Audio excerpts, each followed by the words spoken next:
God creates heavens and the earth. He creates an earth, a visible universe that has three zones: heaven above, earth beneath, waters under the earth. He fills each of those zones with rulers and with hosts.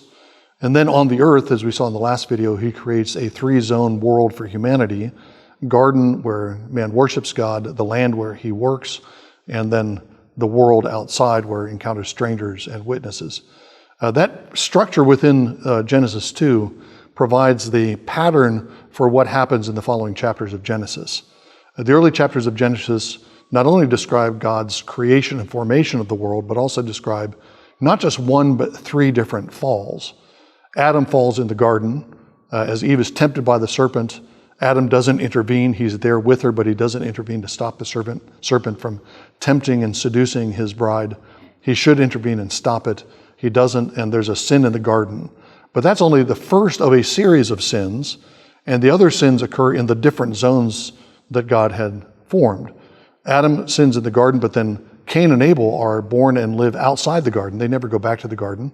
They're cherubim that guard the gate of the garden. Nobody goes back in after Adam. Nobody goes fully back in until Jesus opens the gate and brings us back into Eden.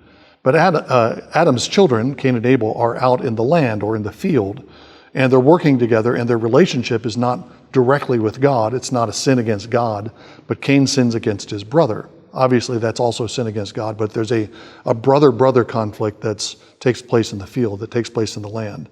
So the garden is corrupted, worship is corrupted by Adam and Eve, the land is corrupted, and the land becomes defiled by the blood of Abel, by the fratricide of Cain.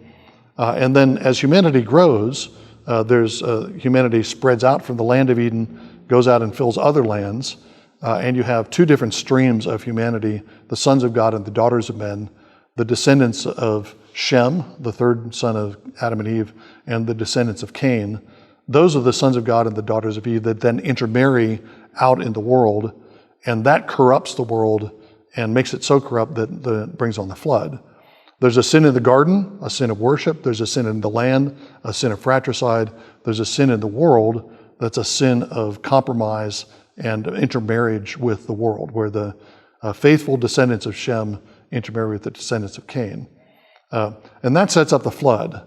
Once you have the world corrupted in the garden, in the land, and in the world, the whole world is corrupt.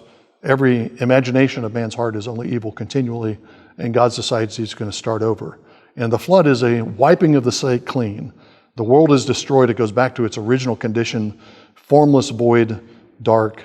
But with one difference: God preserves Noah and his family as a new Adamic family that's going to reboot the human race after the flood. So 10 generations into the world's history, the world is, the creation is reversed. God decreates the world, but then after the flood, he begins to recreate it through Noah. So we have one big cycle of creation, 3 falls, and then decreation, which will begin another cycle that will lead to another decreation and another recreation.